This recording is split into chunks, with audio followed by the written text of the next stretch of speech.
Hello, my beautiful hospice caregivers, my hospice friends, and my hospice family. Welcome back to DunsHospice.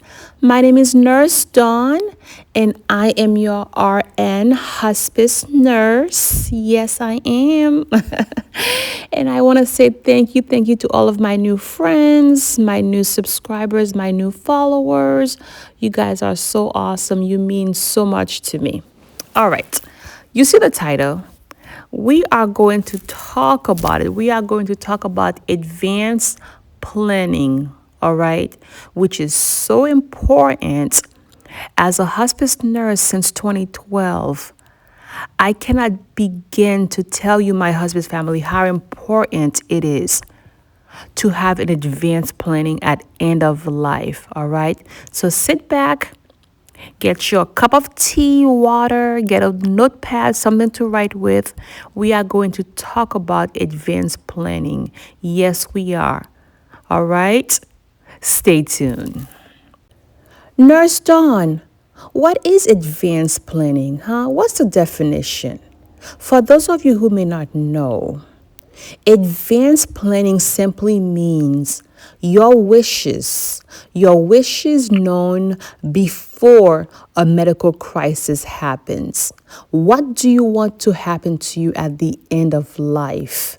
How do you want when you are dying? How do you want your end of life to look like? What do you want to happen? Before, the key word is before a crisis happens. And these advanced planning, they include documents such as a living will, all right? Having a will, and advance directives, a healthcare proxy, somebody to make choices for you, somebody to make your medical choices in the event that you cannot make your own decisions. Having a healthcare power of attorney, all right? Having a post or a most form in some states. DNR orders. Do you want to be DNR, do not resuscitate? Or do you want to, be a full code? Your funeral arrangements. How do you want your funeral arrangements to look like? Would you like to be cremated? Or do you want to have, a full funeral? How do you want it to look like? Your finances planning. Who is in control? How you want to distribute it? You see, the key word, my beautiful hospice family, is before. Because guess what? When someone is gasping for air, okay, when doctors are asking for quick solutions, for quick answers, okay, when emotions between family members are high, disagreements between siblings, disagreements between, say, a second marriage, all right? Now, that is not the time for guessing, you see? It is the time to know for certain. So my hospice family, please listen. I know that from my experience, many families and patients try to avoid having advanced planning, try to avoid thinking about this. But as a hospice nurse of over a decade, I want us to know and to understand that having an advanced planning is one of the most loving acts you can do for your loved ones. So you, my lovely patient, before you are at a state where you can no longer make your own decisions, I strongly encourage you to have a plan in mind. You see? Because this could be the greatest gift, all right? This could be the greatest gift that you can give to your family at end of life. Because advanced planning, having an advanced planning such as a will or, a MOLS form, a DNR form, having that, it's not about death, You see, it's not going to speed up the process. Rather, it's about you as a patient having control, dignity, peace, and protection. Okay? What happens, you may ask yourself, what happens medically if I don't have an advanced planning? Why is it important? Besides the fact that it's going to give my loved ones a peace of mind where they don't have to guess in terms of what I want. What happens medically, huh? Let me paint the picture that I have seen and witnessed so many times. If a patient do not have a DNR, do not have a Advance Directive, if they have no paperwork, and yet they are unresponsive, they cannot make their own decisions, guess what happens? The medical team have to do everything. Everything happens, meaning you are going to get CPR. You are going to be intubated. You may be put on a ventilator, feeding tube, ICU. All these machines will be attached to you. You see? And sometimes, most often when somebody is at end of life, is on hospice care, that is not what the person would have wanted, and is definitely not what the family wants in certain situations. But you have to understand, my hospice family, that medicine is taught to preserve life at all cost, unless it is legally told otherwise. Rewind the video to really understand this, okay? So, have you ever heard, caregivers, please ask yourself this question. Have you ever heard your loved one say to you, I do not want to live on a machine? Huh? If my heart stops beating, just let me go. Well, guess what?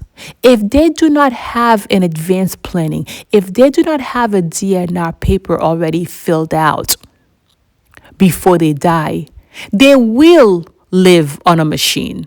Because by law, medicines, the doctors, the nurses, we are trained to preserve life unless legally told not to do so. Okay? So whatever your loved one's wishes are, whatever the patient might say, might have wanted to do, it means nothing without legal documents. Okay? And that is the main reason why advanced planning matters. As you've heard me mentioning many times, my hospice family, in hospice, we focus on comfort. So you see, therefore, families who have an advanced planning, they are able to rest peacefully in their decision making. They're able to just be in the present. When the patient dies, they're able to pray and just cry naturally and feel comforting that they have done the right thing. Whereas families without an advanced planning, I often witness them arguing. They feel unsure. And for years to come, they might question their decisions, saying, I hope we did the right thing. So therefore, having an advanced planning, it removes that doubt. Another great reason to have an advanced planning, my hospice family, as I've mentioned in the beginning, is that it helps with funeral, with preparing and making funeral arrangements. You see, when a death happens, a family becomes really emotional. Decisions must be made quickly, and cost There's money that comes with that because hospice does not pay for funeral arrangements. So, therefore, if you had planned for your funeral, if you planned for the end, if you had a pre planning, that, my hospice family, that will reduce financial stress. It could also prevent you from overspending. You see, having to choose a funeral home quickly at the last minute. All right? And it also allows your wishes to be honored, my hospice caregivers, my hospice patients. So you see, it is the mature, responsible, and also very loving thing to do by having an advanced planning. It helps your family. It helps a family financially, all right? Where all of these decisions have already been calculated. No more financial stress at the end of life. How do I start the conversation, you may ask, huh? Now, I'm going to just give us some tips and techniques on how to have that conversation. If you are the daughter, if you are the son, all right, and you want your mom or dad to have a say, to have a choice, to be part of the conversation, you may start by saying something like, Dad, I love you. I want to make sure that we honor your wishes. Can we please talk about what you would want me to do when the time comes if you couldn't speak for yourself?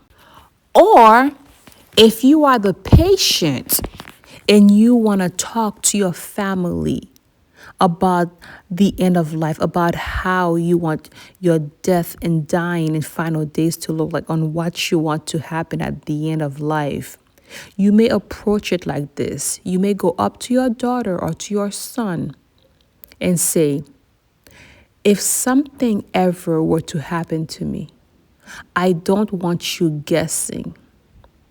So let me complete our advance directive. Let's complete these papers together. You see, trying to normalize the conversation.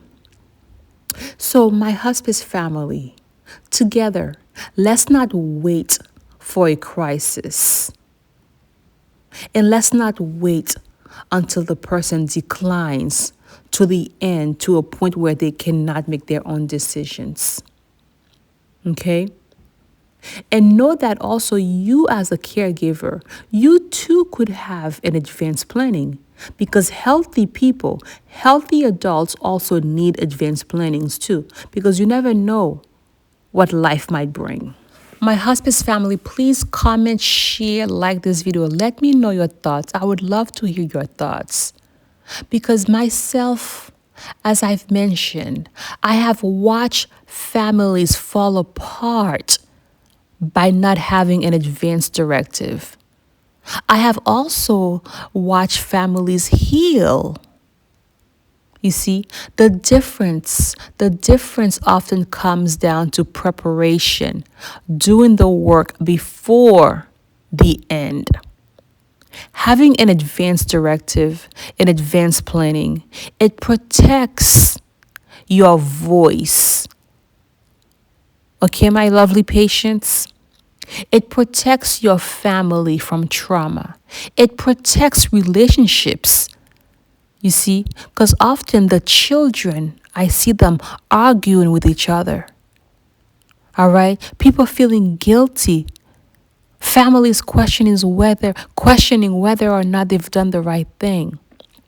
Okay? Caregiving, being a caregiver is already heavy. It's already a really hard job, a hard task. So why not make it a little bit easier by having these heavy conversations, by having these conversations that are needed. That is a must. Planning for the end is not giving up. Planning for the end is empowering.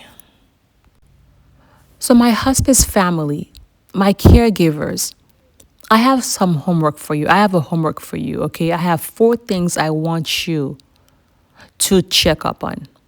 Number 1 is check to see if your loved one has an advance directive, okay? While they are still able to make their decisions.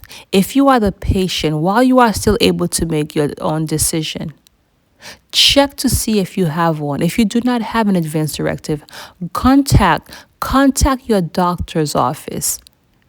They have these forms there. They will be more than happy to fill one, to help you to fill out one. Contact your lawyer. They know all about advance directives. Okay, so that's number 1. Check to see if you have one.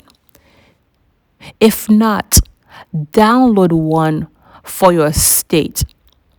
Each state have specific advance directives, have specific advanced planning forms. So download one that is specific, directly relates to your state. Number 3, appoint a healthcare proxy or a power of attorney. You see, you may have a child who's better at money, and you may have another child who knows about the medical field more. All right? Or you may have a child, who's good at both. Either way, choose a person and let them know their task. Let them know what they are responsible for. Okay? And make sure, number four is make sure that you have these conversations monthly. Have these conversations on a monthly basis with your loved ones. All right? Preferably try to have it this month, okay? Have it today, this month. Not one day, not someday, but pencil it in to have this conversation this week, today, tomorrow, or this week, okay? Now, my hospice family, if this video has helped you, I'm asking to please share it with someone who needs to hear it, okay? Like the video, subscribe, follow me, because advanced planning is not about death. Rather, it is about love. And I am here for you as your hospice registered nurse. I am here to educate, to empower, and to help you, my caregivers, to help you, my patients, my lovely caregiver friends and families, and you, my patients. I'm here to help you guys to prepare for the end. You don't have to do it alone. I am here for you. Use me. I am at your service. Until then, my beautiful hospice family, I'll see you in the next video. I love you with the love of Jesus Christ. Take care now. See ya.